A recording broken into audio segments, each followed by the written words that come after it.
Yutas Kislev, we say, Gut Yom Tiv, because of the charged and potent spiritual energy that the day carries already for more than 2 centuries. The Alter Rebbe, Rabbi Shneur Zalman of Liadi, one of the greatest thinkers in Jewish history and one of the greatest revolutionary spirits in the timeless story of Am Yisrael, the author of the Tanya and the Shulchan Aruch of the Rav, the founder of Chabad, and one of the greatest luminaries of his and many generations, as you know, was liberated on the 19th of Kislev, Tovkuf Nun Tes, 1798. So how many years are we dealing with? Tovkuf Nun Tes is Tafresh Nun Tes, Tafshin Nun Tes. 226 years it's been a Yom Tiv by the Jewish people.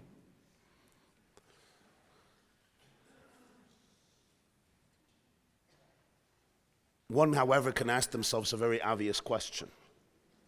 Is there nothing better to celebrate or to focus on during this time when the Jewish people face such powerful foes, and in many ways an existential crisis, so many casualties, so much pain, so much suffering, so many bereaved families, so many wounded, so many hostages still in captivity. May God protect them and all of our boys and girls. So many people struggling, sometimes a leadership that is more confused than everybody else. So many difficulties. And despite the fact that the Jewish people have seen in the last year, and especially in the last month, titanic miracles of biblical proportions, and it's not even a question for anybody whose eyes are open, it doesn't cancel out the powerful devastation and pain that so many people need to endure, and the vulnerability that every healthy Jew always knew about, but that everybody has been exposed to. What role is there then for Yutas Kislev, which seems like a very beautiful day, of some great Hasidic spiritual master who lived in Belarus and was liberated from Tsarist imprisoned? Okay, we're happy for him. We'll make a kiddush on Shabbos. Your husband will eat some extra jalapeno herring to maintain his health. But the truth is, the Gemara, the Talmud has an expression, Hanach lahem liyisrael, im ein neviim hein b'nei neviim hein. Allow the Jewish people's organic, innate sense of what's right and wrong to play itself out. They may not be prophets, but they're the children of prophets. I once heard from a Jew, his name was Rabbi Cement. He lived in Boston, and he told me he was a student learning in the Lubavitcher Yeshiva in Brooklyn in the early 1940s. And the man who later would become the Lubavitcher Rebbe, then he was the son-in-law of the previous Lubavitcher Rebbe, walked in to find a sefer, a book that he wanted to see. And this boy, Rabbi Cement, he was a bacher, he was a yeshiva student, he was learning a work that is very well known in the yeshiva world called Pnei Yehoshua. And he was studying it, it's a commentary on Talmud. And he said that the Rebbe walked through and he saw him learning the Pnei Yehoshua, and he said, do you know that the Pnei Yehoshua, the author of Pnei Yehoshua, has other books that he wrote? He said he didn't know. He said, do you know their names? No, I never heard of it. So he said, you should know that this author has many other works, but they haven't become part of the academic curriculum of the Jewish world. The Pnei Yehoshua, yeah, why? He said he doesn't know. So the Rebbe said, I'll tell you something. This is what he shared with me. It was an incredible insight. And he said, not every Jew may have Ruach HaKodesh. Not every Jew has divine inspiration. But the Yiddish folk hat a kollektive Ruach HaKodesh in Yiddish. But the Jewish people have a collective Ruach HaKodesh. They have collective divine inspiration. And somehow they felt that this work, Pnei Yehoshua on the Talmud, deserves to be inculcated, to be taken into the timeless curriculum of probably almost every yeshiva in the Jewish world. So when you look at the Jewish people, im ein neviim hein, b'nei neviim hein. Now when the Alter Rebbe, Rabbi Shneur Zalman of Liadi, came out of prison 226 years ago, I assume that if anybody was present there, I had the privilege a few years ago to go visit the island in Petersburg where he was incarcerated. It was like Alcatraz. They kept it for the highest level criminals in Tsarist Russia, those who were accused of trying to overthrow the Tsar. That way they couldn't escape because there was water on all sides. There's a river surrounding the prison, so you can't escape. It's impossible.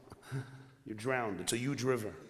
And that's where they kept him because the accusations were of such serious magnitude.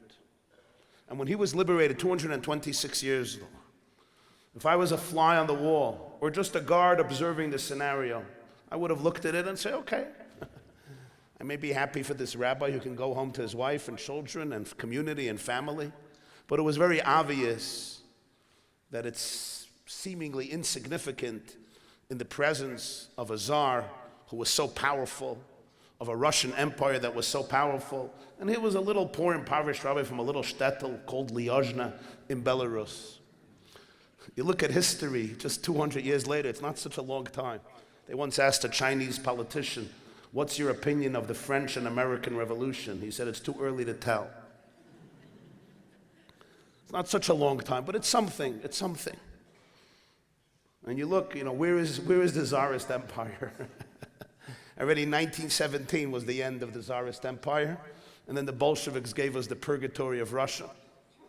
And Yutas Kislev is being celebrated every year more and more and more as I speak in the country where it happened, in Russia, and in its neighboring Ukraine. And with all the tsaris and all the challenges that the Russian Jews, Ukrainian Jews experience, there are hundreds of farbrengens, of events, of gatherings of inspiration for Yutas Kislev, of course in the Holy Land, and of course throughout the entire world. What happened? Why? What is its secret? What is its power? The answer, my dearest friends, is very simple and very profound. Jewish history has a rhythm, and the rhythm is as follows. When Jewish people face a profound crisis, they always know that there's one direction to go towards, and that is they must go much deeper into themselves. When life is more simple, I can afford to live on a more superficial level. When life is less complicated, when things are going smoothly, I can just cruise through the tranquil waters of life's journey without the need to really discover who I am in my deepest places. But when spaghetti hits the fan, as they say in Brooklyn, I don't know if it ever happens in Jerusalem, but in Brooklyn it happens. Over here it's when sushi hits the fan, I know. They both start with the same letter.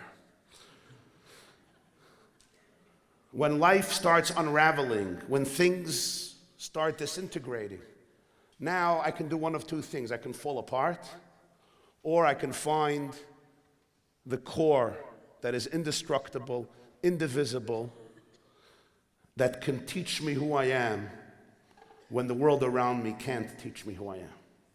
I think we all know this in our personal lives. Sometimes some of you are lucky enough to have grown up in functional families where everything at least looked good. Anybody? Baruch Hashem, one woman, okay, two, thank God. Men, one person. 2, 3, okay. Does it still look good or? Oh, it used to look good, okay. I thought so.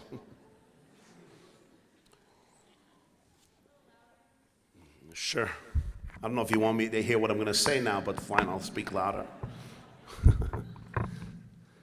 And it's a blessing, I need not tell you that it's a blessing to grow up in a family that is wholesome, that is happy, that is joyous, that more or less looks healthy. Not every one of us, though, had that privilege.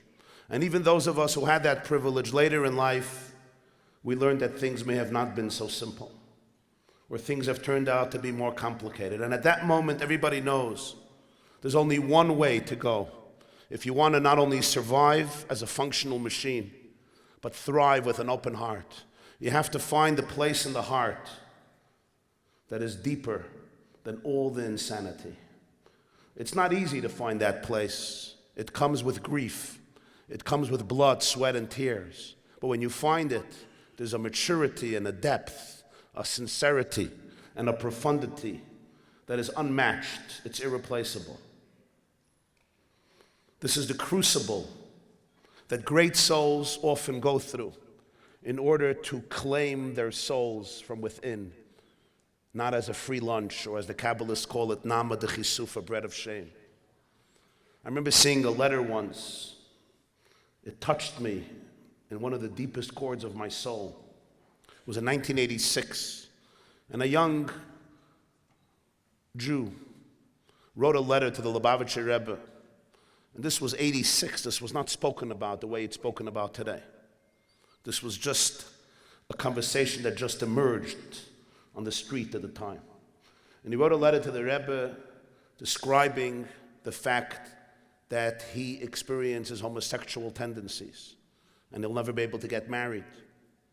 I never saw his letter, I just saw the response.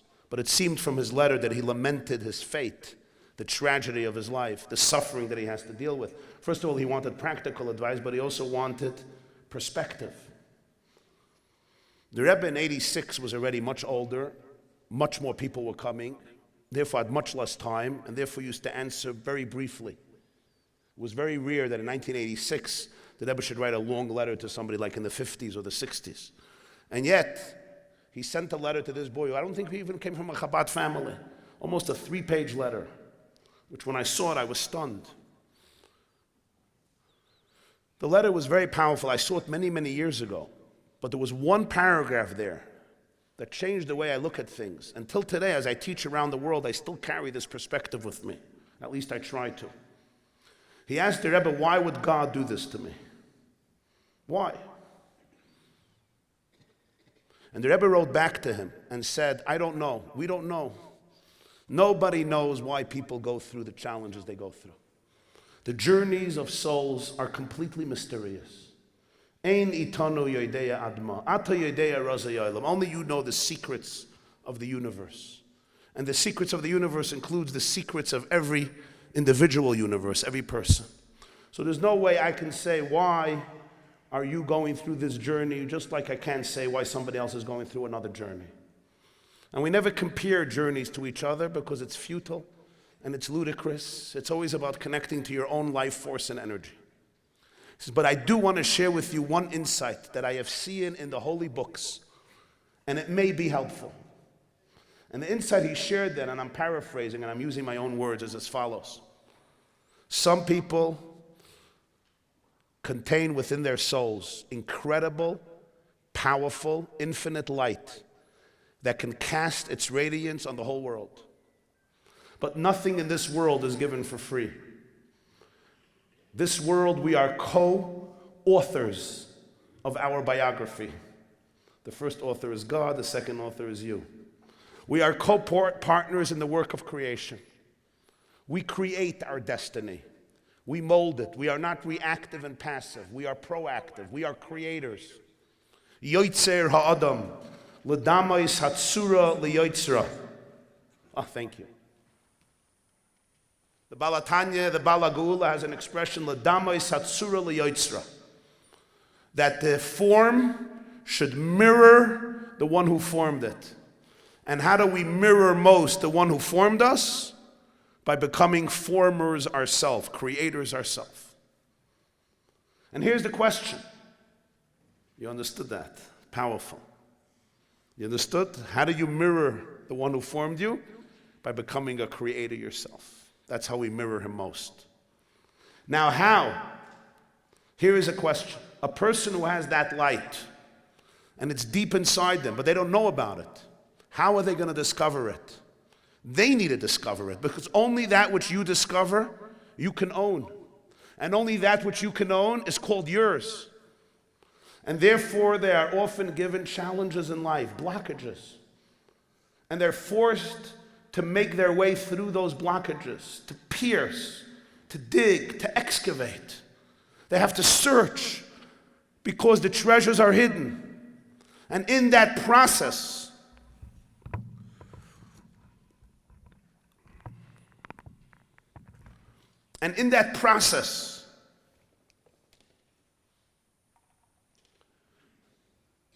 they discover their light. And when they discover it, they own it forever, because that which you fight for is yours. That which is given to me is yours. That which I fight for is mine. And he said, it could be that you have an incredible light, and the work you're going to be doing to work through your psychology, your soul, and excavate your blockages, the things that are holding you back, the wounds, is your pathway to your greatness. This will give you access to your light. He also wrote to him about neuroplasticity and other very interesting things. But I want to focus on one thing. When I saw that response, I thought to myself, in our community, in the Orthodox Jewish community, when a young man or woman comes and starts sharing about these things, there's usually one of two responses. One you would call the very liberal response, and one you would call the more conservative response. This has nothing to do with the parties, just responses. The more liberal response would be, of course, and I'm so sorry, and I empathize with you, and I don't judge you at all, and it makes perfectly sense, and I'll talk to your mother about accepting you, and I'll talk to your father, and the community needs to become tolerant and soft and stop judging people. And then there's the other approach, which is like, no, this is the path, there's halacha, this you do, this you don't do, this is permissible, this is forbidden, and if you want to fit in, this is how you do it, and if you don't, have a good day. And people are struggling today very much, because what is true? There is halacha, there is what Torah says, but what about empathy and love and compassion and people's struggles? And when I looked at this letter from the Rebbe, I was like, interesting. He looked at him and he said, I don't see you as a problem case. I see you as a container of infinite light, and God put you on a path to be able to access your infinite light precisely through this journey. I don't see you as a Nebuch case. I don't see you as somebody who needs my pity. I see you as an extraordinary person who has every struggle he or she needs in order to become the person they're supposed to become. That perspective speaks to the depth of the soul. It's hard to see it when I'm amidst in the struggle, because things are just falling apart. But when a person has what to hold on to, when a person has a support system, and the greatest support system, which is our own inner nefesh alekis, our own inner divine soul, which the Tanya calls chelek elekami mal mamish, a piece of God, which means a piece of infinity that resides at the core of your consciousness. You are divine consciousness. There's no greater support system than that. From there, all other support systems can grow. So it's true in every individual life that when struggle comes my way, whatever form that takes, if I'm not to fall apart and fall into despair, I must go much deeper. And that's why we all know there are periods in life where we can afford to live more on a superficial level, and then there are times it just stops working. My wife says it works until it doesn't. Things work until they don't. And then you have to make a very deep choice. Which person am I going to be? Am I going to be the person who's living for others? The person who's still busy pleasing others? The person who's still trying to get validation from the masses of the community? Or will I ever discover the inner voice of God that speaks inside of me, which is aloof, sublime, and transcendent, and speaks with the passion and the conviction and the authority of deep authenticity, purity, love, and compassion that could never be destroyed or even diminished. It's true individually and it's true collectively. Whenever the Jewish people faced a crisis, if they were to grow from it, they had to go much deeper. The source is in the Torah itself.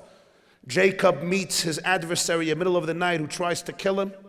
He can't kill him, but he makes him limp. Jacob says, I want to be blessed. I will not leave this encounter until you bless me. And he says, you need a name change. More than a blessing, you need a change of your name. Lo Yaakov, Yikarish Mechakim Yisrael, Ki Sarisei Melakim V'Manashim Batuchol. Your name is not Jacob. You're not holding on anymore to the heel of Esav. You're Yisrael, Li Roish. You're my head. You have wrestled with God and with people, and you have prevailed. A name change is not an external thing. It's a change of identity. Yaakov had to find his head rather than hold on to Esav's heel. That is why Yutes Kislev is being celebrated this year more than any other year. Because what the Alter Rebbe, like his teacher, the Maggid of Mizrich, like his teacher, the Baal Shem Tov, gave the Jewish world was what? What was their gift? The Baal Shem Tov was born in a little shtetl in Ukraine. I always say there's two Jews who were born in Ukraine, a little shtetl in Ukraine, and they changed the world. The Baal Shem Tov and the Rebbe, both Ukrainian Jews. The Baal Shem Tov was born in a country that every centimeter is saturated with Jewish blood. The Baal Shem Tov would be your poster boy for a trauma victim, you know that. His father died when he was 4 or 5. His mother died right afterwards. He was thrown out of every yeshiva. No family wanted to take him. You know where the Baal Shem Tov hung out most of his life? In forests. If you wrote a resume of the Baal Shem Tov, you would say trauma, trauma, trauma, trauma, trauma. No attachment, no connection, no safety, abandonment after abandonment after abandonment after abandonment. Now tell me, how in the world did this man become the greatest healer in Jewish history? Because he knew trauma, that's for sure. How did he become the person whose smile and grace began healing the Jewish world? The great masters used to say that the Baal Shem Tov's name was Yisrael because when somebody is in a comatose state, one of the things they do is they whisper your name. And the name revives you. And God saw that the Jewish people are in a comatose state, so what did he do? He whispered their name into their ear. How? The birth of a boy named Yisrael. He gave the Jewish people back their name. You're not holding on to a heel. You are Li Rosh Yisrael Ki Sarisa. You're my head. Just the Baal Shem Tov's presence changed the Jewish world. I don't know if you have such a phenomenon in Jewish history or in secular history. The Baal Shem Tov was born in 1698, the year Nachas, Tov Nun Ches, 1698. He also taught you how to have Nachas. Nachas is not about what your children are going to do. Nachas is about how you feel about what your children are going to do. Think about that. It was for the women, don't worry.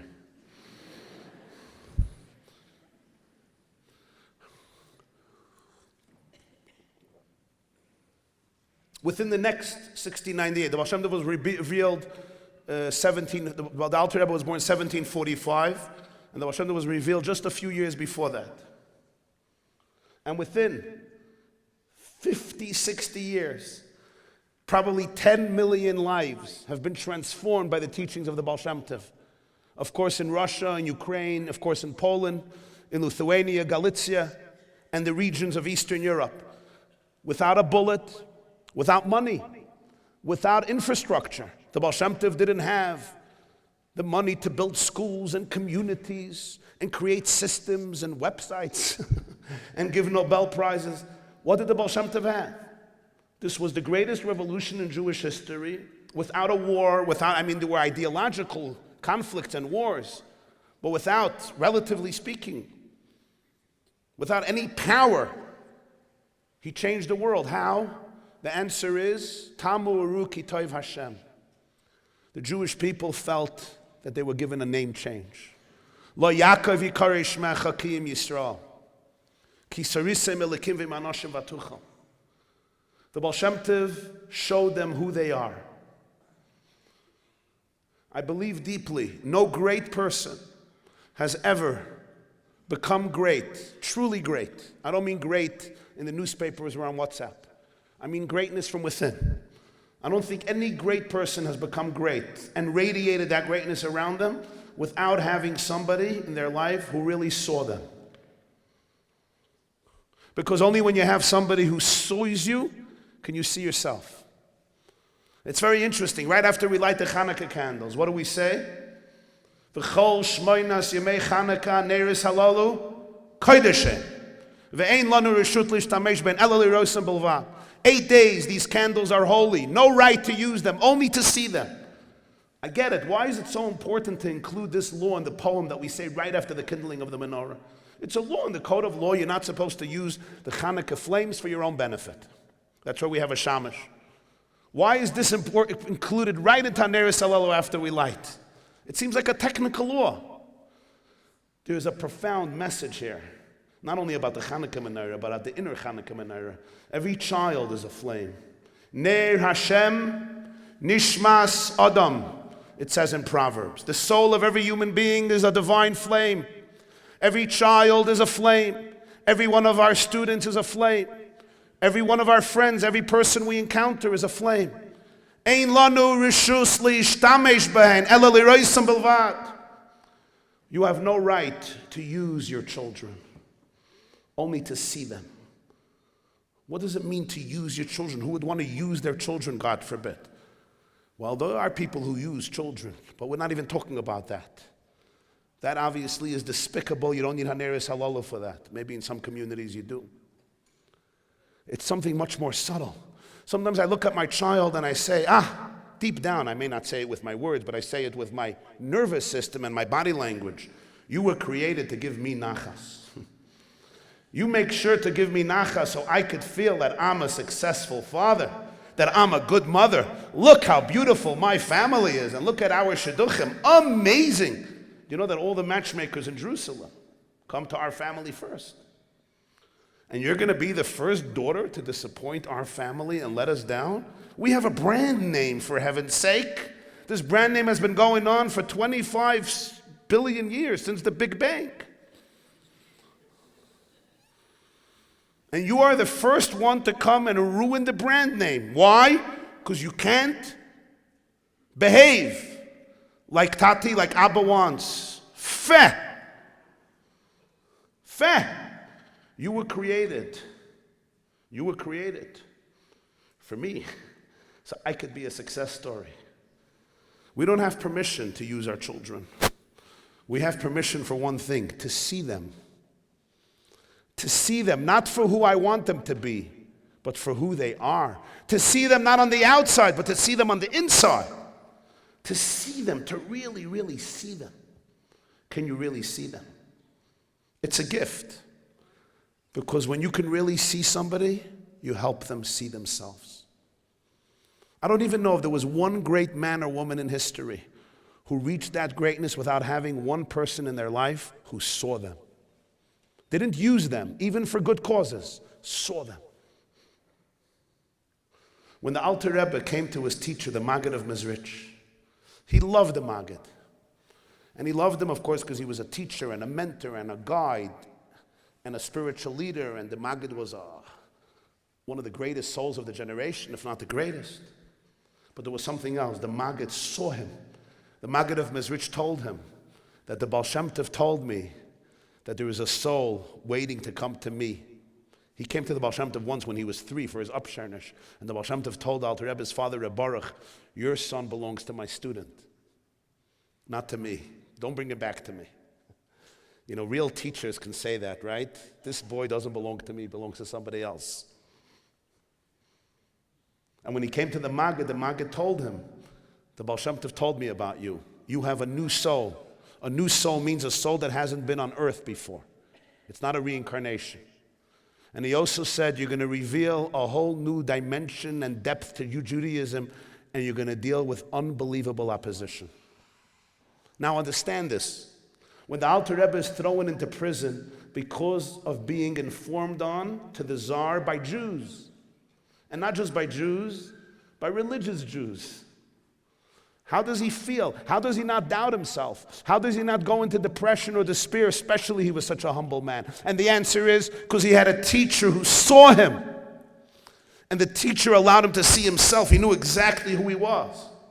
And the gift of knowing who you are is irreplaceable, because then all the opposition in the world may be painful and hurtful, but it fades away into oblivion in comparison with knowing the mission of your soul in this world. You just have a clarity that is infinite and unwavering. These candles don't you see them. And now I want to ask you a question. Has anybody ever seen you? Because if nobody has ever seen me, how can I see somebody else? If nobody has ever seen me, when I look at myself, I look at my glasses, I look at my capote, I look at my tie. You like my tie? I maybe look at my phone. I look at the outside. So how can I see someone else on that level? So when I look at my child, all I can see is the outside. This is where people need to learn how to see themselves. I try not to miss a day of learning the Alter Rebbe's teachings. And I don't do it because I'm saintly or righteous. I do it because I need oxygen. And the Alter Rebbe's Chassidus is oxygen. And the more darkness in the world, I find it to be more oxygenating for my soul and heart.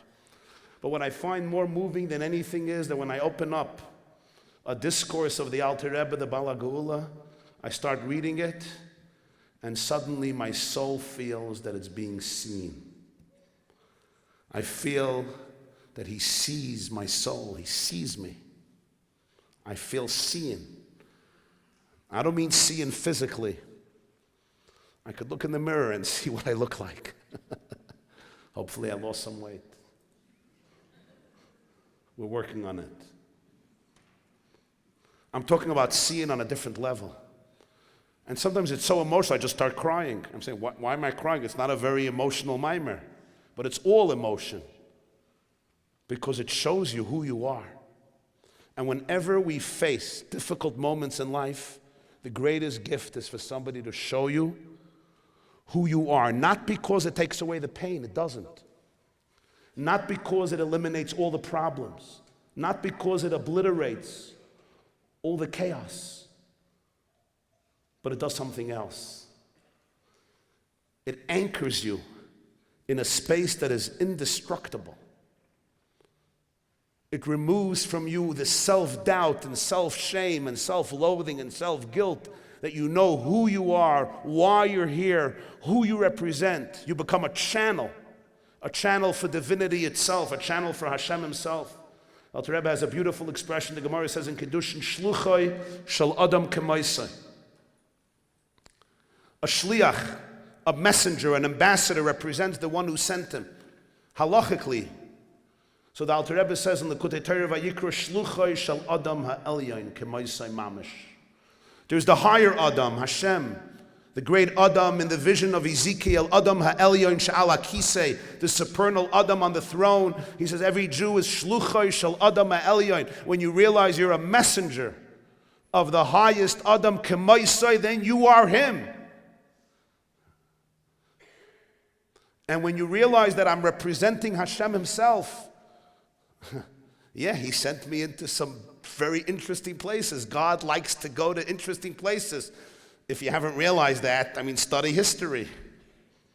He didn't have to create the world. He wanted to go to very interesting places. And you know who he chose to be the part of him that actually goes to those interesting places? Shluchai shel Adam elyon kemaisai, neshamas Yisrael. That's why the Medrash says in Rus, B'mi nimlach b'nishmeisein shel tzadikim. Before God created the universe, right, he needed to consult somebody. A Jew consults. Well, not every Jew. God needed to consult. Who did he consult? Should I create? Should I not create? Do you know that God had a consulting team? And he consulted, the Medrash says in Rus, Nishmeisein shel tzadikim, the souls of the tzadikim. So the Alter Rebbe writes in the Kutei Torah Shmini Atzeres, which tzadikim? Va'amech kulam tzadikim. On that level, pre-creation, every soul is a tzadik. But I thought that we weren't created yet, so how can he consult us? He consulted me if he should create me.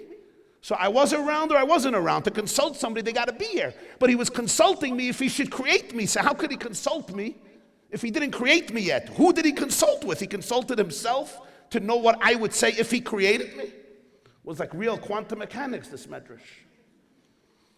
What does it mean? The answer, of course, is that on the deepest level of the soul, you're not separate. On the deepest level of the soul, you are him, or it, or her. You are part of infinity. It's not separate. There's the part of us that's pre-creation. Neshama shenasata bi tahirihi, and then atabarasa. 1 second. First say, the soul that you have given me, you created, and then tell me it's pure. You can't be pure before you were created. Why does it say, Lekai neshama shenasata bi tahirihi, and then atabarasa? So the Alter Rebbe says, Because before the soul was created, it was already pure. The word tahira in Aramaic means light. Pre-creation, the soul was and is Or Ein Sof. It's the light of infinity. Afterwards, it assumed the identity of being a being. But before being a being, before assuming identity, it was completely subsumed in infinity, which is why infinity is the most organic language for the neshama. Because that's where it is. It doesn't need anything else.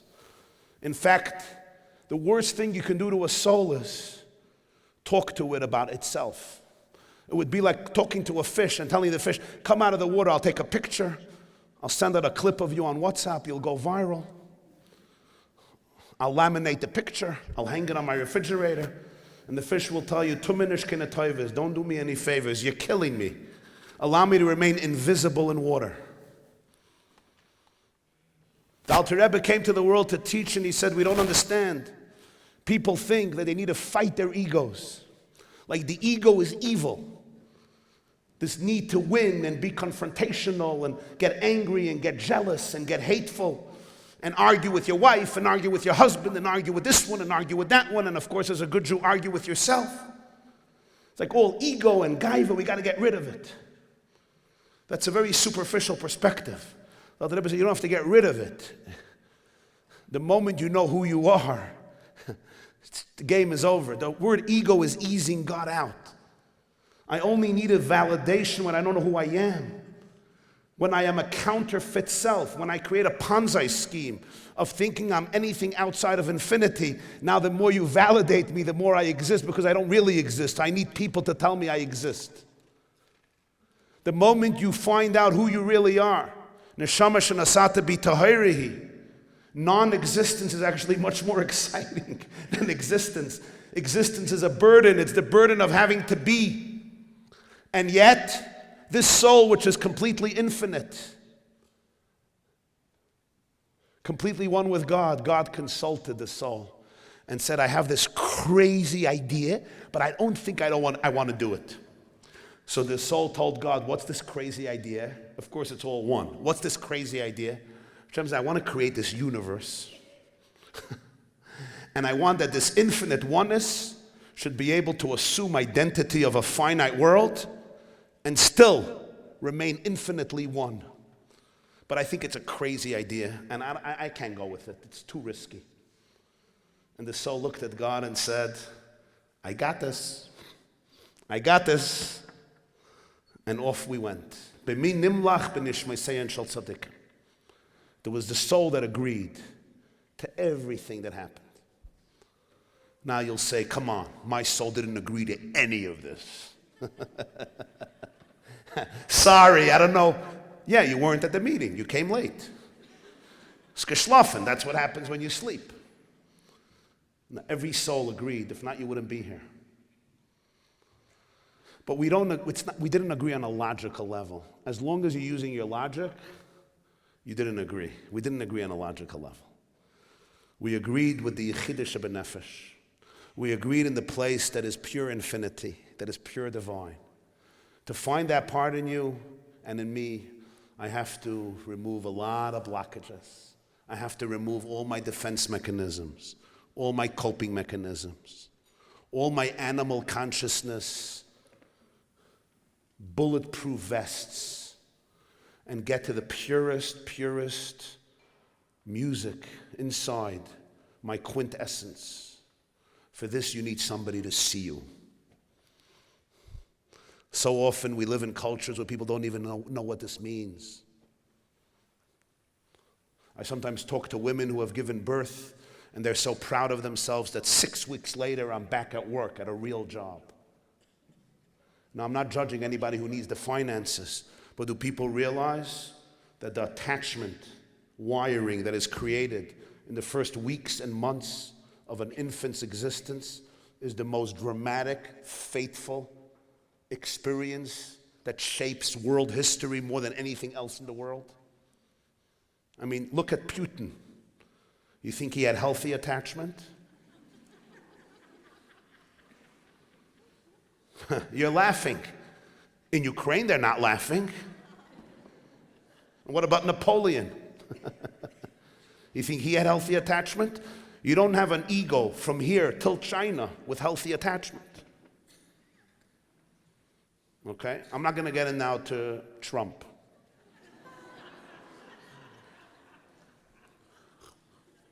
He's in a different league. At least with his ego, he knows the difference between good and evil. At least.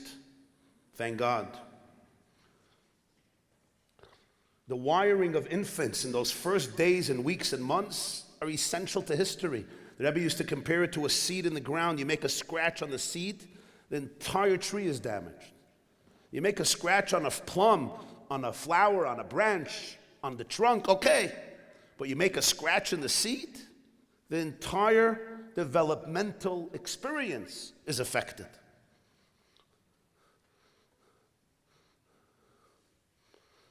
The Baal Shem Tov went to the forest and he was seeing. He was seeing. He saw himself. And he taught the world and the Jewish world how to start seeing themselves. When you start seeing yourself, you're not fighting anymore with your evil. You're not battling anymore your evil. Suddenly you're not a jealous person. You know, they always used to tell you you're a jealous person, you remember? You're a lazy person. You're arrogant. You remember? The boys know what I'm talking about, right? B'stagoylam. I once had a teacher. Let's put it this way. He didn't have a PhD from Harvard in giving confidence to the kids. So he once told us, he says, I'm greater. He turned to my class. He says, I'm greater than the Maharal of Prague. Maharal of Prague had one goylam, I have 18. And then he said, and his goylam didn't talk, and my 18 do talk. This is where we got our self-confidence from.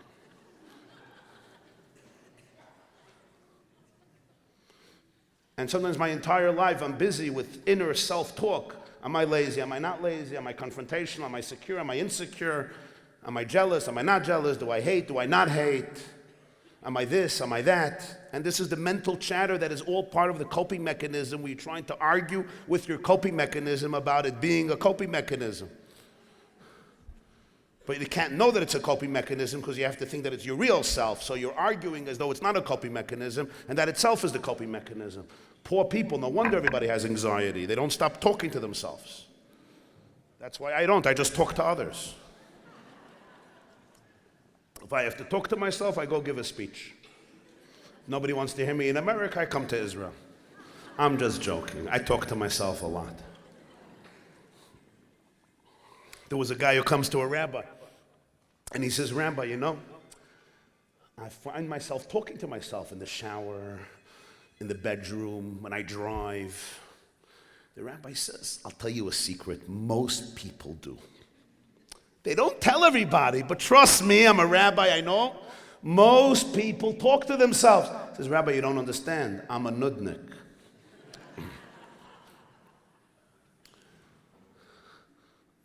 It's the end of the joke. If you didn't get it, I'm sorry. I won't use it next time. It's good. You're good. You can go to sleep. I have a therapist after speeches for all the jokes that people didn't laugh on. So it's good. You don't have to laugh for anything. It's good. That was good, actually. I like that.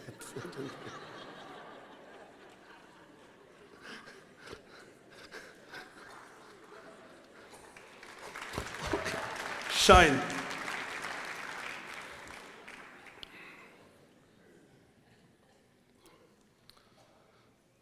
What the Baal Shem Tov started to teach was see yourself.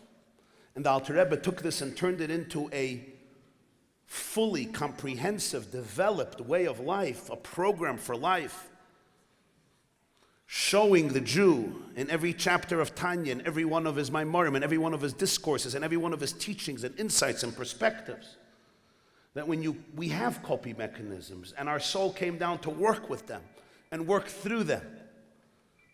But what you're achieving, what you want to touch is, and what we're capable of touching, each one according to their own capacity, is that inner space that actually God consulted with before He created the world. And you're the one who told them, I got this. I can do this. I'm fine. Don't worry, Hashem.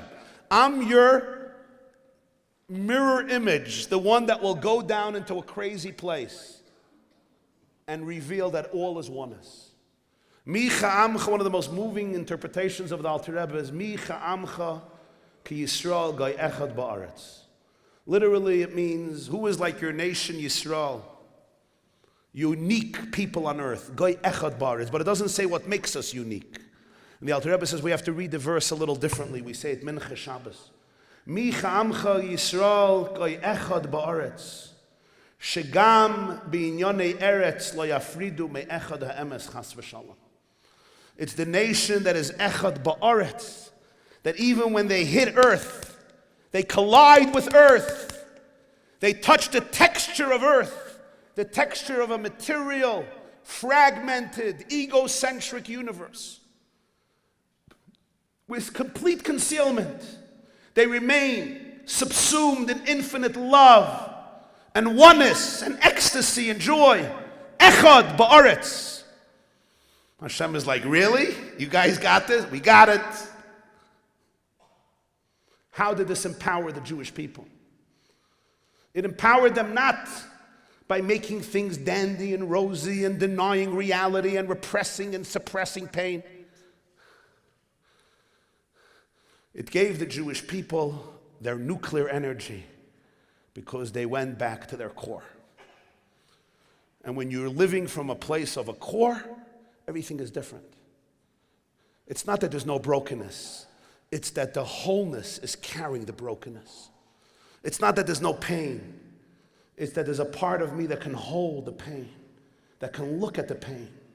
I can hold space for chaos. I can hold space for so many mechanisms. I can hold space for the unfathomable. I can hold space for the fact that I don't understand. I can hold space because the eye that's holding space is not stuck in egotism. The eye that is holding space is actually a channel for infinity.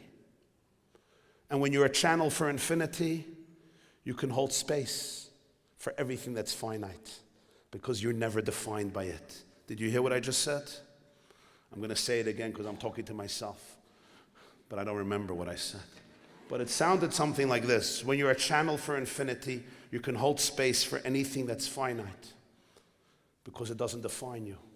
If it defines me, ultimately, it can be bigger than me. But if it doesn't define me, it can't be bigger than me. And the only way there's nothing that can define me is if I'm infinite. If I'm anything but infinite, ultimately something will be bigger and stronger. And when you're infinite, the paradox is you don't even have to exist. In fact, you can't exist because infinity is all and you're just a channel for it. That's where humility and confidence don't only come together, but they're exactly the same thing.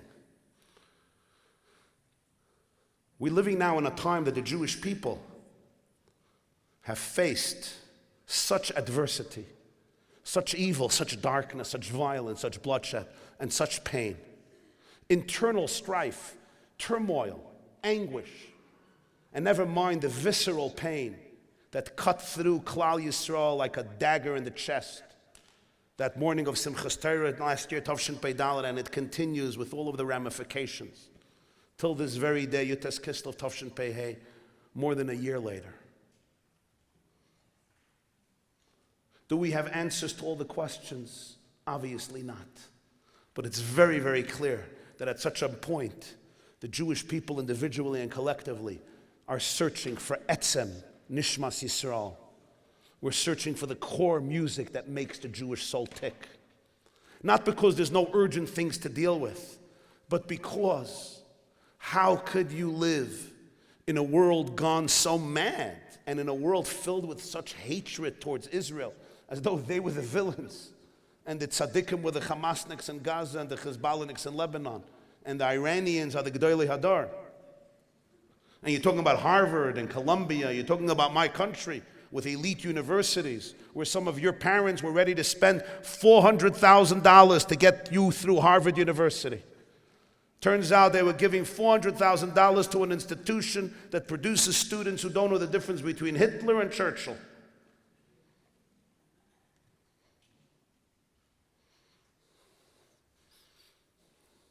What do? Jews can't live superficially anymore. In such a climate, you need to find an energy, a fortitude, a strength, and a resilience that doesn't just come from saying, I'm going to be resilient. It's a visceral experience of living in a space and in a frequency of trust and power. And that's the gift of Yutas Kislev.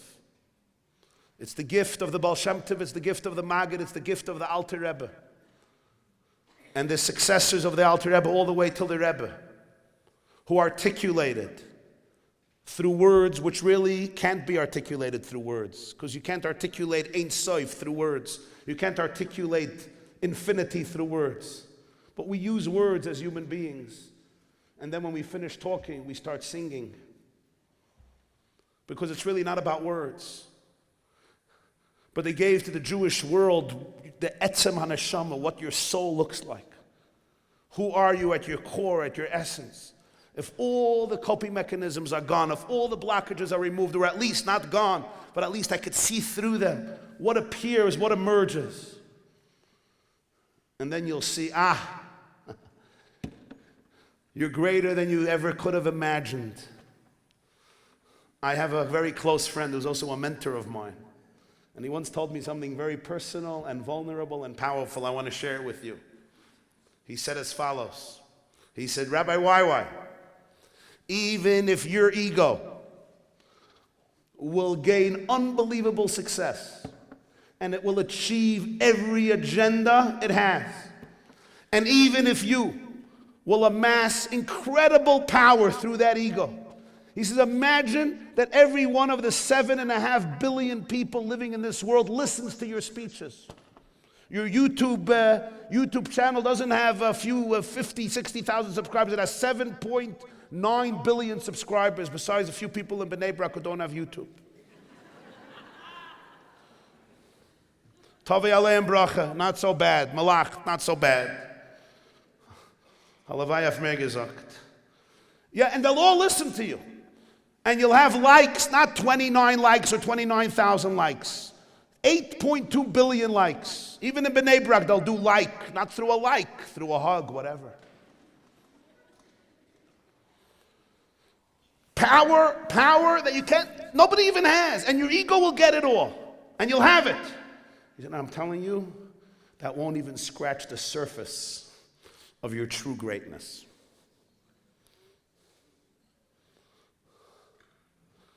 Because all the greatness that our ego can produce, our coping mechanism can produce, is a defensive greatness. It's a greatness of survival. It's a greatness of desperation. Like me, like me, like me, like me, like me, like me, like me. It's a desperation. And whenever I'm living from that space, I'm living with an eternal void. And the best I can do is run from one distraction to another distraction to another distraction. And some of us are sly and clever, and we cultivate a successful life running from distraction to distraction to distraction to distraction. And sometimes the distractions can actually be good ones, even healthy, even religious ones. But essentially, they're distractions. And the moment the distraction is over, I feel the emptiness. I feel the dissonance. We all know the feeling of emptiness. We all know that tortured feeling of just blah.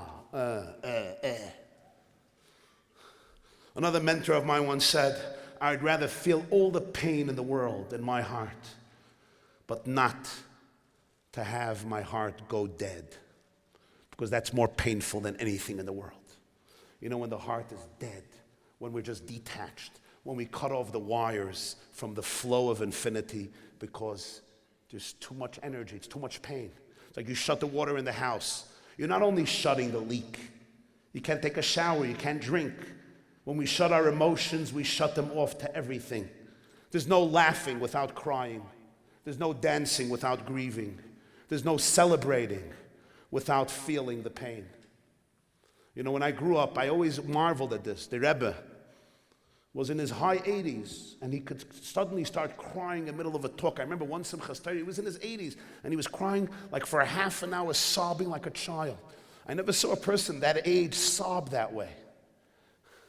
But that's why he also knew how to dance. on Simchas Torah uninhibitedly.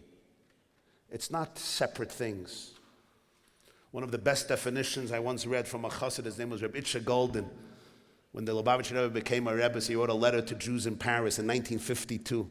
And he described the new Lubavitcher Rebbe. He said, "A freiliche zerbrochener ish eliki," a joyous, broken man of God. A joyous, broken man of God. Joyous, of course. You're channeling infinity at this moment. How could you not be joyous? You're channeling the source of all bliss. Broken? Of course. You went into crazy places and you're seeing all the insanity in front of you. Of course you're broken. When a person has that ability to keep the heart open, I don't run from distraction to distraction. And that's the choice everybody makes. It's the greatest choice the Alter Rebbe puts before us in the Tanya. Which soul is going to be in the driver's seat? The divine soul or the animal soul? If the animal soul is in the driver's seat, I'm always coping. I'm always defensive. I'm stressed, I go to eat. I finished eating, I eat again. I finish, it's time for a snack. I haven't been hungry, but it has nothing to do.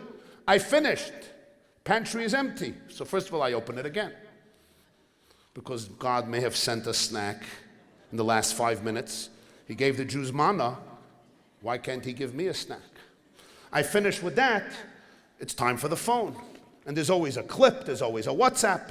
Worst comes to worst, a Rabbi YY clip. There's always something to watch. I finish with that, it's time for emails.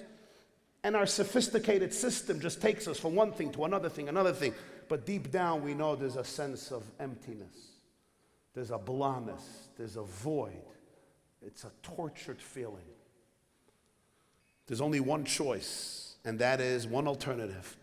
The divine soul is in the driver's seat. I have an animal soul. The animal soul is a backseat driver. It speaks a whole day. Go here. You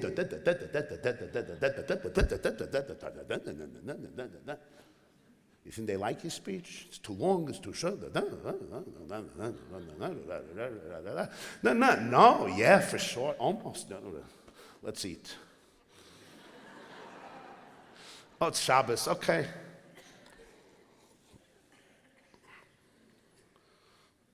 The animal soul is the backseat driver, doesn't stop talking. But the steering wheel is the divine soul. Divine soul makes the decisions, thought, words, actions. That's how you approach your marriage. That's how you approach your relationship with yourself, with your children, with your loved ones, with your friends. It's a different person. You have an open heart. I'll feel all the pain. I'll grieve. I'm not going to close my heart because the divine soul never closes its heart because it's not scared of pain. Pain is painful, not dangerous. So this is a very, very deep choice. Am I going from distraction to distraction? Or am I actually in the presence of my own inner music? Dr. Twersky, Olav Shalom. You remember Dr. Twersky, Rabbi Avram Yeshua Heschel Twersky, famous psychiatrist from Pittsburgh. I heard him once say, he said this publicly. He said that his doctor once told him, you need to spend time in the spa.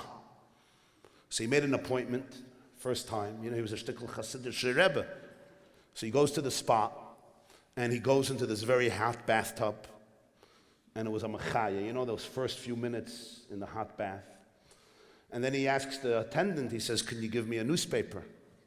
He says, no, you're not allowed to take anything with you. A book? No. A phone? No, garnished. He didn't realize this. He says, part of it is you have to be here for a half an hour without anything. And he said, I was there for 5 minutes, I enjoyed it, and then I was miserable. And I asked myself, why am I miserable? And then I realized I am miserable to be with myself. I am the most boring person in my own eyes. Give me a newspaper, give me a phone, give me anything besides me. Anything. Rabbi Adin Steinsaltz, the unforgettable Rabbi Adin Steinsaltz, Evan Yisrael, Zechona Levracha, one of his students came to him once and said, Rabbi Adin, davening is so boring. Every day, the same words, the same, hallelujah, hallelujah, hallelujah. I know, hallelujah. Rabbi Adin says to him, it's true, it's the same words. but the person saying them is different. You're in a different place. The boy says, what if you're not? Then he says, then it's not the davening that's boring, then you're the boring one. Maybe it's time to change. Shake it up. Shake up the card deck. Why are you today the same person you are yesterday? Don't blame davening.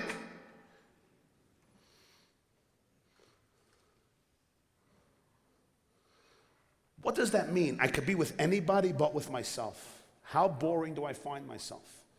The answer, of course, is if all I know is my coping mechanism, it's very boring. It's same old. But if I get to know my inner soul force and energy, it's infinitely interesting. And the same is true with other people. I find people boring only when I'm in touch with the superficial layer, not with the pnimius, not with the depth. And that is why the gift of Chassidus, the gift of learning the teachings of the Alter Rebbe on a daily basis, and the teachings of his successors all the way to the Rebbe, it's not an intellectual gift only of brilliant ideas, that too. But gone is the generation that gets excited from brilliant intellectual ideas. Doesn't cut it. What people need now is the visceral, experiential, internalized relationship. We got to feel it in the nervous system, embody it. Because only when it's embodied do we fulfill the great vision known as Dira B'Tachtainim.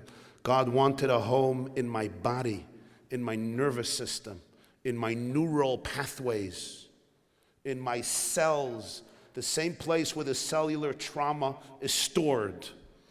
That's called Tachtainim. That's where he wants the Dira. Chassidus gave the Jewish world the ability not only to heal, but to reclaim Atzmiyus Nafsheisenu, the core of our music, the core of our power, the core of our soul, the core of our consciousness, collectively and individually. And in a time when the whole world is pointing to the Jewish people, you're the villains, you're the genocidal, insane murderers who love killing women and children. Maybe you don't hear about this over here, but we hear a lot of this. In such a time, the Jewish people can feel suddenly that these are historic moments where almost the world unconsciously is begging of the Jew, stand up, let's see who you are, take off your masks, show us your face. But how can we show anybody our face if we have never seen it? If all I knew about myself was me through a mask, how can I ever show you an unmasked Yosef Yitzchak Jacobson? How? I can't. So what do? I go to the beauty parlor and I get a facial on my mask. And that's what the Jewish people have been doing for hundreds of years. Getting facials on our masks. Do I look good? Do I not look good? This I look good, that I look good. And they're like, get off your masks. We want the truth. Get rid of your masks. It's scary. What's going to be under that mask? People are frightened. Trust me, people are frightened. We talk about people being afraid of their darkness. The truth is, there's a much deeper fear. People are afraid of their light. People's light scares them more than their darkness. Who am I to be powerful, successful? Who am I to be gorgeous? Who am I to be amazing? Who am I to have an amazing marriage, an amazing relationship with others, with my kids? Who am I? Who am I to be successful, spiritually, physically successful in my avodah? Who am I? Who am I? And the answer is, who are you? Who gave you a right not to be all these?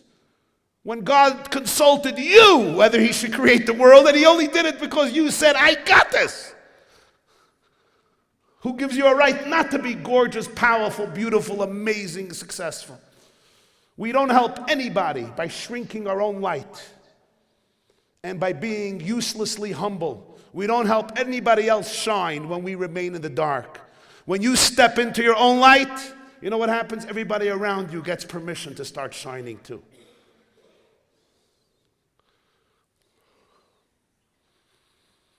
I am personally beyond grateful to the Alter Rebbe. I live with him and I breathe him. And I feel his light, and I feel how he sees me, and he sees the Jewish people, and he sees the world. And he never ever lets go. He never ever surrenders to fear and mediocrity. You know what the poet said? Most people live lives of quiet desperation.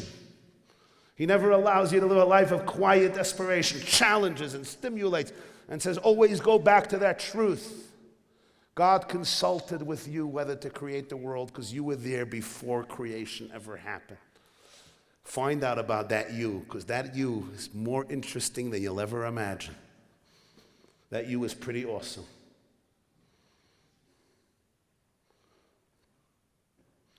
And that's why I think precisely at this time, a day like this has so much power. And the teachings of the Baal HaGeula, so much potency. To be able to help the Jewish world in all of its demographics. To be able to find a voice that is literally eternal and timeless and infinite. I want to share with you a very powerful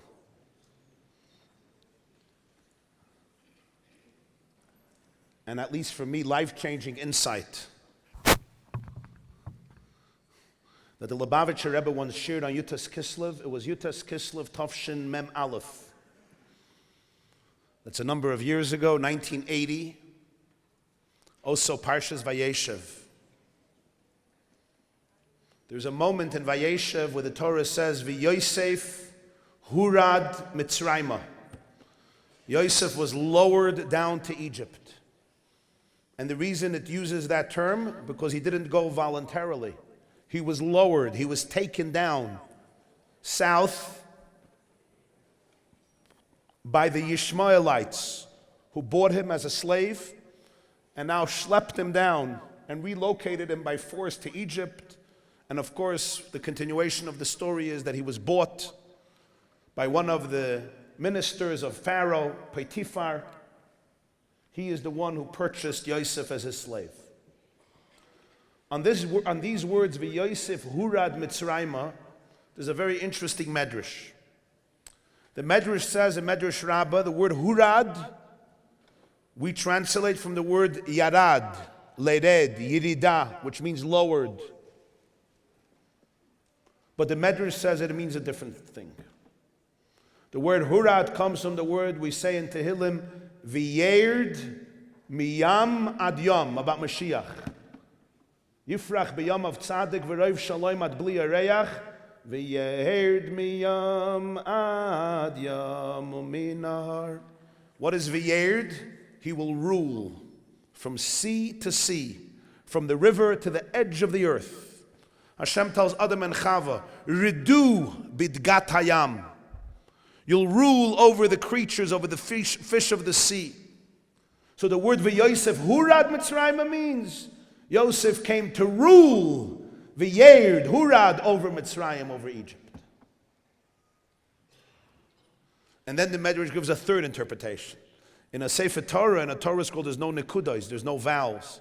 So different words you could read in different ways. We pronounce it one way, but you can also pronounce them in different ways. So he says you can read it v'Yosef hoyrid Mitzrayim. It says hey vav reish daled. You could read hurad. You can also read hoyrid. Yosef wasn't lowered. Yosef lowered. He brought somebody down to Egypt. Who? Hoyrid es hashchina. He brought the divine presence down to Egypt. He schlepped God down to Egypt. Three different interpretations in the same word. Hurad, literally, he was lowered. Hurad, he ruled. Hoyrid, he brought down Hashem.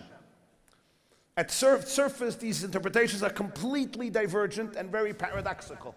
If he was lowered, it means he was a slave. He was just a passive victim of somebody else's ill-fated choices. If he was ruling, he's the ruler, he's the boss. If he brought God down to Egypt, then he's actually doing something to Hashem. And whenever you have different interpretations on one word, they're all connected. The Medrash is not here to impose new, strange interpretations on the text. It's here to bring out the text. But let's face it, At this point, Joseph was not ruling over Egypt. On the contrary, he was a pure, classic slave. He would even end up in prison. Many years later, he was 17 at the time. At age 30, 13 years later, he would become the viceroy, the prime minister of Egypt. So it's an interesting hint that he was being lowered, but really one day he would be a ruler. But how can you say it in the word hurad? Right now, he wasn't ruling, he was being lowered. And the Rebbe said something very, very profound. He said the three interpretations are really one. And the Medrash is teaching us how to read the words V'Yosef Hurad Mitzrayim. It's not different paradoxical interpretations. V'Yosef Hurad Mitzrayim means Yosef was being ruled. Yosef was being ruled. He was the slave. He was schlepped down. Hurad, he was taken down. And not voluntarily. Nobody asked him. In fact, he would have loved to go home to his father. They sold him. He couldn't fight his brothers. That's what happened. What the Medrash says is, I want you to look deeper. It happened, but there was something else really happening. What was really happening was that Yosef was preparing to become the ruler over Egypt. That's what he was preparing. Not consciously. Consciously, he wasn't preparing for that. He was a slave.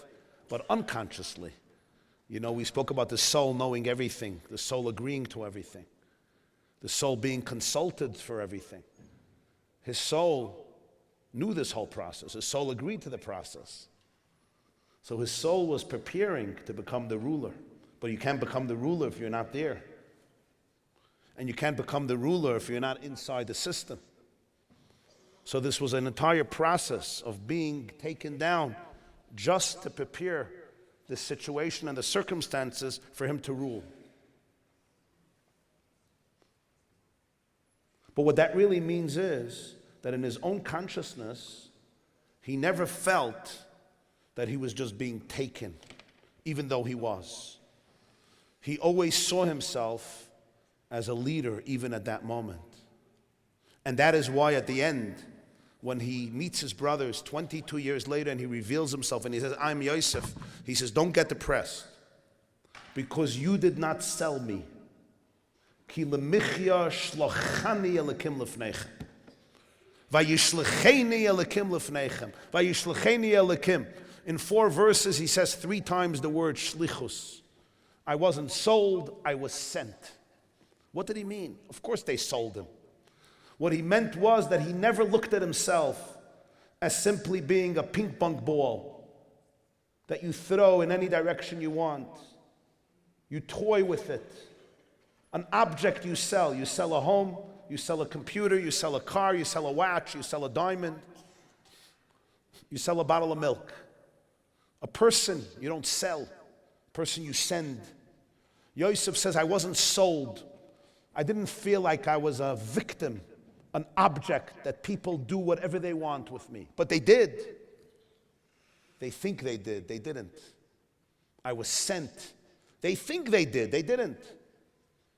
I was sent. Hashem chose me down this path, knowing that this is my unique mission and trajectory and purpose to bring light into this horrific abyss of Mitzrayim, of Egypt. So essentially, even while he's being lowered, he's ruling. What does ruling mean? Ruling has 2 forms. One is you look like a ruler. In Yosef's case, he didn't look like a ruler. He looked like a slave, but he was still a ruler. Because internally, he remained royal. Internally, he remained above the abyss. Internally, he remained unfazed and unbroken. Because when you know that you're just a messenger and an ambassador, and you were chosen because of your power and your capabilities, so then you're not a victim of the darkness. You were chosen to actually bring the light into this place.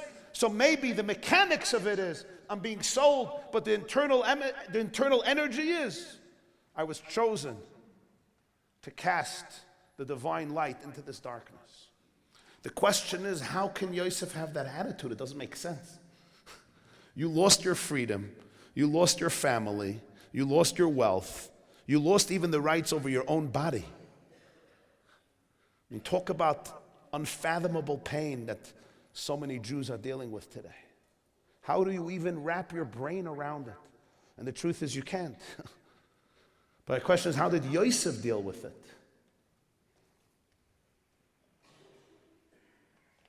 I was watching Sapir Cohen, who was in Gaza for a long time in captivity, speak about her experience.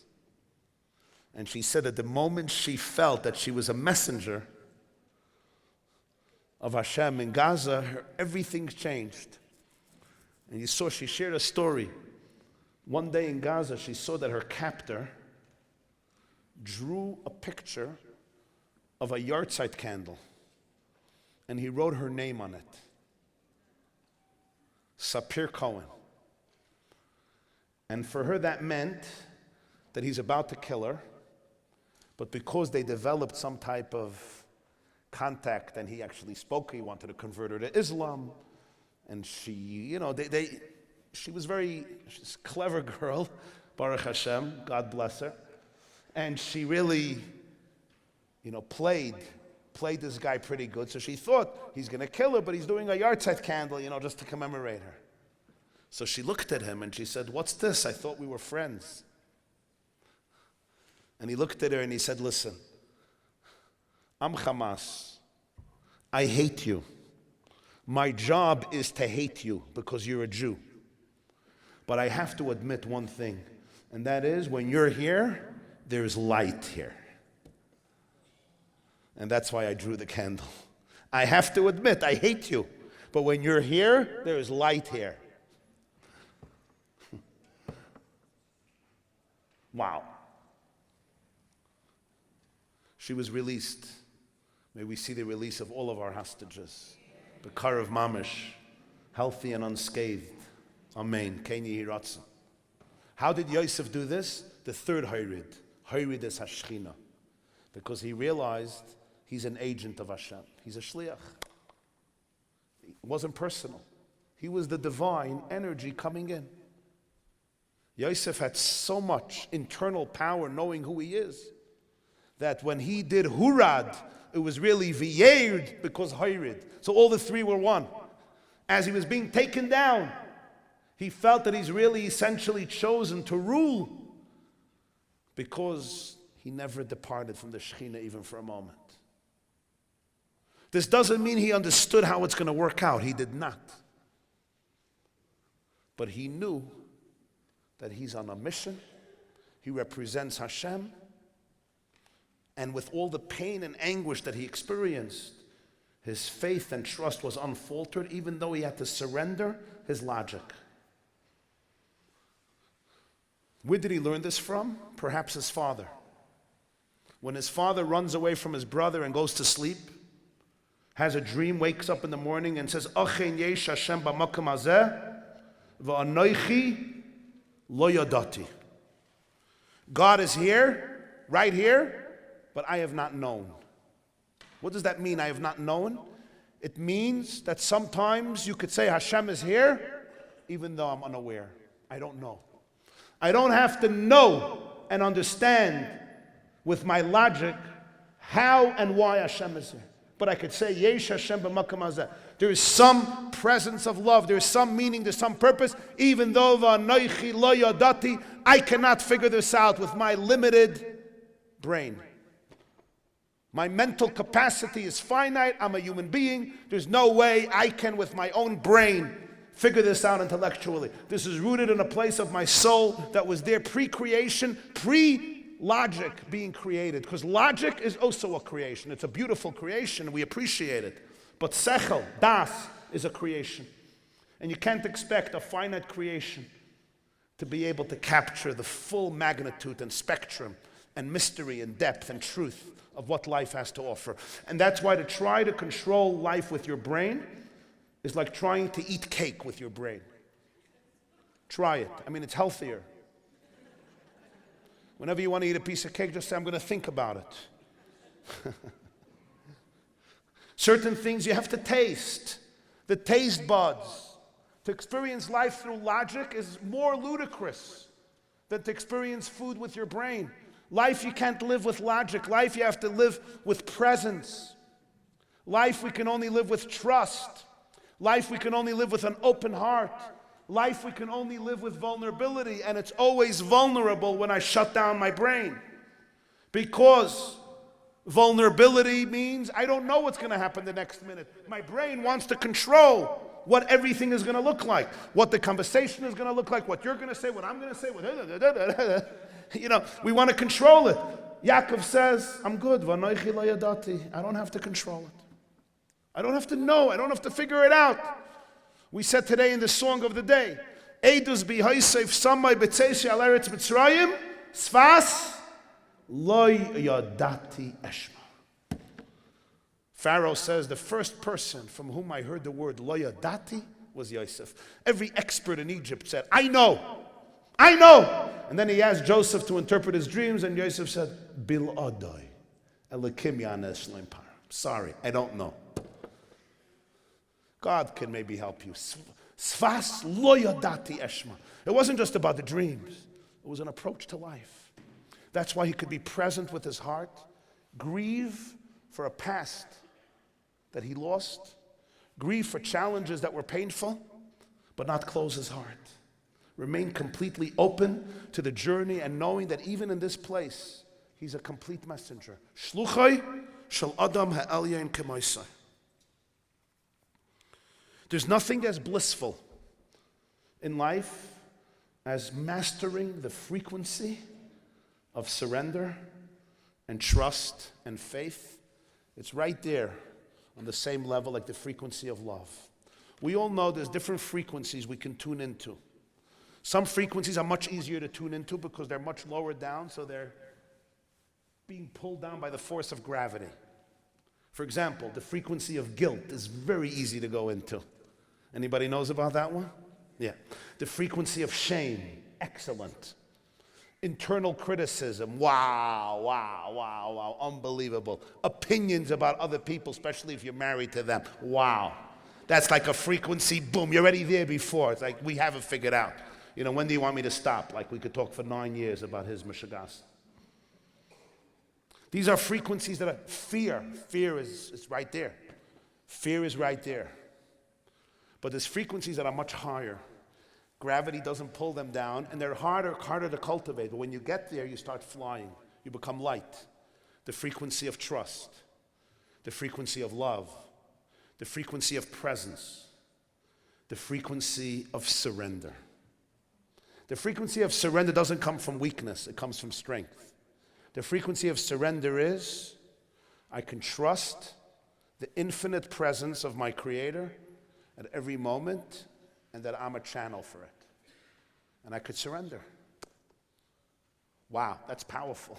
It's also liberating. It doesn't mean you don't show up responsibly. Of course you show up. You show up more responsibly, but you don't show up with ego. You don't show up with defense mechanisms. You don't show up with coping mechanisms. You don't show up with trying to figure out and manipulate and exploit and get ahead of other people. You show up with authenticity, with vulnerability, and with joyful presence. And you'll right away notice when somebody shows up that way, you can feel the energy shift in the room. And when you show up that way, you feel right away the energy shift in yourself. You're just in a different space. Va'anochi lo yadati.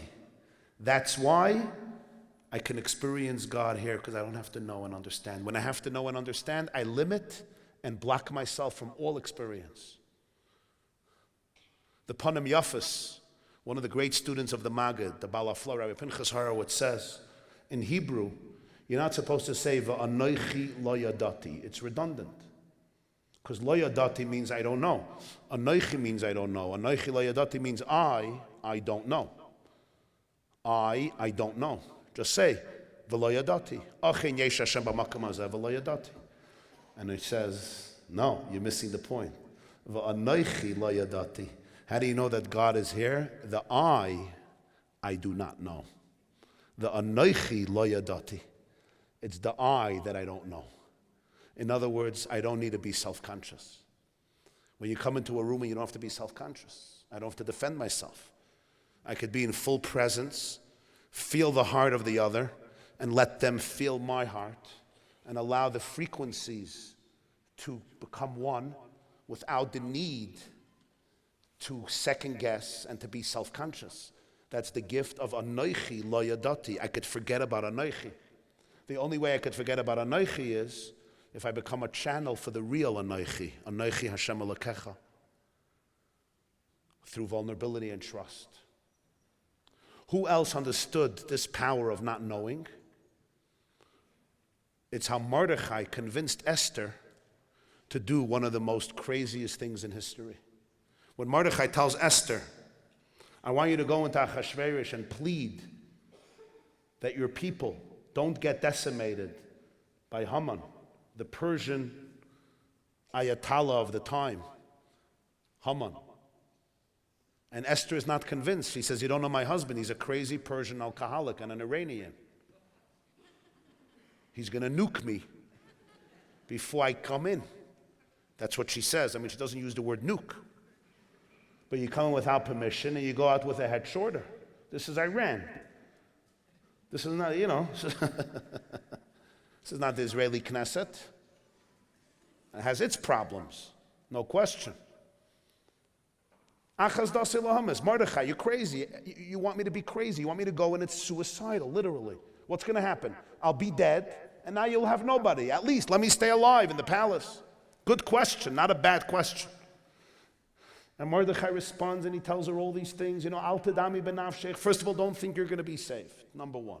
Don't think on the day of reckoning you're going to be exonerated.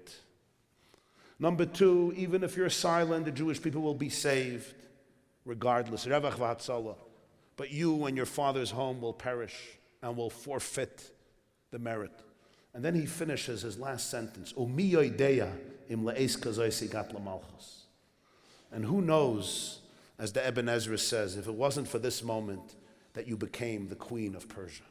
You became the monarch. You became the most powerful first lady in the world because Achashverosh was a superpower. Persia was a superpower. Who knows if it wasn't for this moment? And this is his last line, and that's when Esther says, I'm going. I will go into the king not according to the laws, and if I perish, I perish. What did he hear? What did she hear from him? After everything he said, the most powerful point was, this is why you came into the world. This is why you're here. But he said it in a very interesting way. He said, Mi idea, who knows? You would think that he wouldn't want to display ambivalence. He should have said, Ani yodeya. Echad mi yodeya? Echad ani yodeya. Le'eit kazoi sigat lamalchus. Let's face it, if somebody tells me, Rabbi, why, I think you should go into the lion's den. Who knows? Maybe that's why you were created. Well, because you're saying, who knows? I'm not going to go kill myself. Instill confidence. Say, I know. He doesn't say that. He says, Mi yodeya. Who knows? The answer is, Mordechai wasn't displaying ambivalence. He was saying something very deep. He was saying, Esther, this is the reason you were created. But it's not something that you or I will ever be able to figure out with our knowledge. Mi yodeya. This is something that is higher than das. Mi yodeya. Mi is 50, mem yud. It's the 50th portal that's beyond the 49. It's a place where you humble yourself with absolute vulnerability. And you say, I see I'm married to this man. I see everything is leading up to this point. But it's not something I can wrap my brain around. How does Esther Amalka was a valedictorian of Beis Yaakov? Yes, yes, yes. And of Bnos Sion, and of Beis Chan, and of Bnos Rochel, and of Beis Rivka even. And Bruria, and Shalamis, and Neve. Valedictorian of all of them. I don't want to discriminate against anybody. And I probably missed a few. How does she end up with a Persian alcoholic who's also noch a typish and an anti-Semite? How did this happen? She was supposed to be one of those Jewish women, married, bunch of kids, hatch them, match them, dispatch them, put them on the conveyor belt through the yeshiva system. Next! Invite me for the bris and the Shalom Zachar. Next! She ends up in this crazy prison. Mordechai looks at her and says, this is why you came down to this world, but all I can say is, mi yodeya. This is beyond das. This is part of the mysteries of souls' journeys that nobody will ever figure out. And if they try to figure it out, they do one of two things. Either they shut their heart, or they try to force infinity into structures of logic, like forcing a circle into a square or forcing a square into a circle. Don't do that. Let the mystery remain a mystery so that your heart can be open. Don't manipulate reality by lying to yourself. Mi idea. That was the moment that Esther said, okay, I'm in.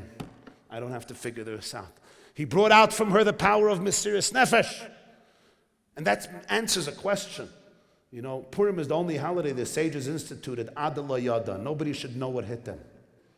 Whoever does that, who was the first person to fulfill the mitzvah of Ad la Yada? And it wasn't through alcohol. The first person was Esther.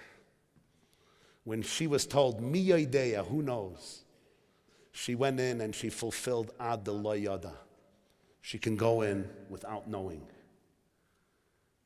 Knowing that she doesn't know. And knowing that the most powerful form of knowledge is the knowledge of surrender. Tachlit hayidiyah shaloi neida'acha. The great philosophers say the ultimate knowledge is the knowledge that I really don't know. The knowledge that I don't know gives you infinite power because it gives you access to the source of everything. If I have to know, I can only know what I know.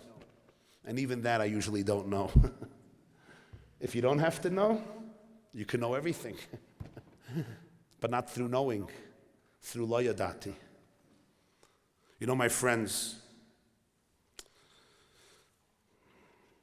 a few days ago, I was preparing Hanukkah. I do Hanukkah videos every night. So I was preparing, so I had a chat, a WhatsApp chat, with a Jew here in Israel living in the south. He shared such a powerful story. His name is Eliasaf Maria. Eliasaf Maria.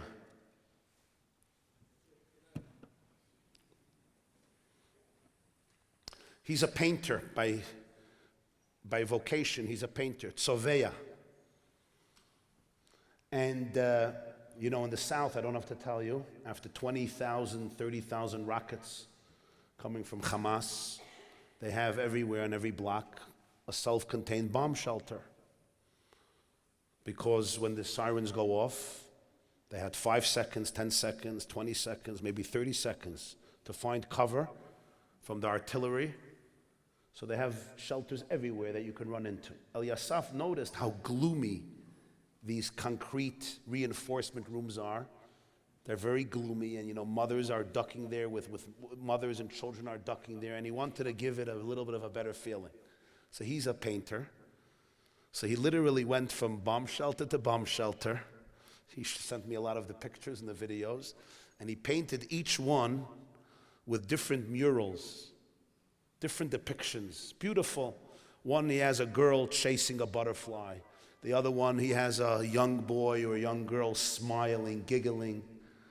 An amazing sunrise, a breathtaking sunset, a majestic mountain, a graceful animal,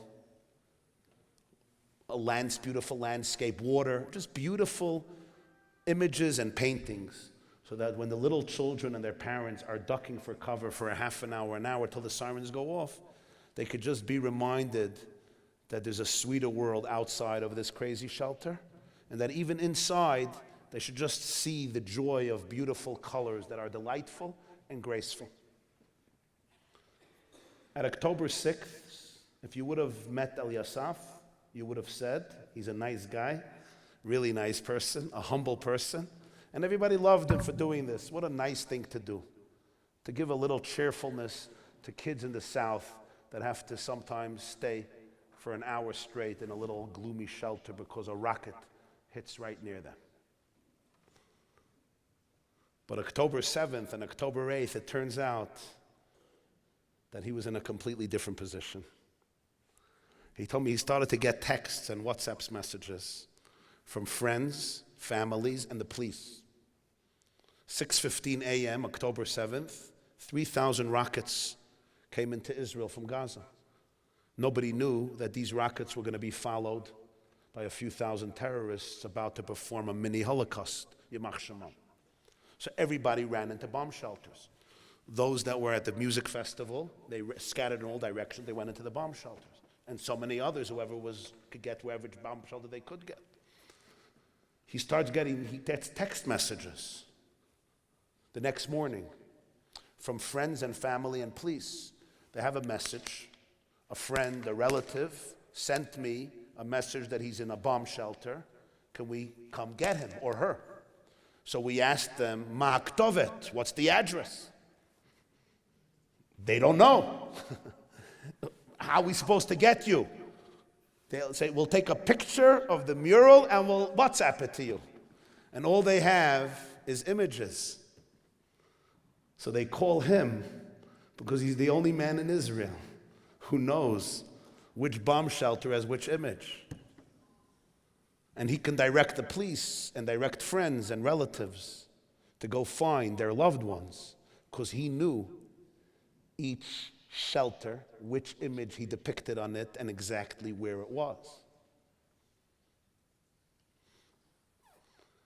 They came. Unfortunately, many were slain in the shelters. There was one that had 20 dead bodies. Others were saved. The nice thing was that everybody's belongings can be returned to their families because they knew what shelter they were in. And I thought to myself, October 6th, he was just a regular painter. October 8th and 9th, he understood he was a lifesaver. He's helped so many people. He could have never imagined. When we show up to life, we never know what we're achieving. We never know what we're accomplishing. Most of life is lo yodeya, mi yodeya. But then I realized something else. The Talmud says everybody has to say, from me the world was created. Bishvili nivrolam, is that true? If the police would have called up the Prime Minister of Israel, the Defense Minister, the Chief of Staff, the head of Shabak, the head of Amman, the head of the Mossad, nobody could have helped them. There was only one Jew in Israel on that day who can help them. For you, the world was created because there's something at stake in your life that nobody else, before or after, can ever achieve in history. It's the light that you shine through your unique presence and soul until the great moment when the light will fill the whole of the land and the whole world with the complete redemption. Speedily in our days, amen. Thank you very, very much.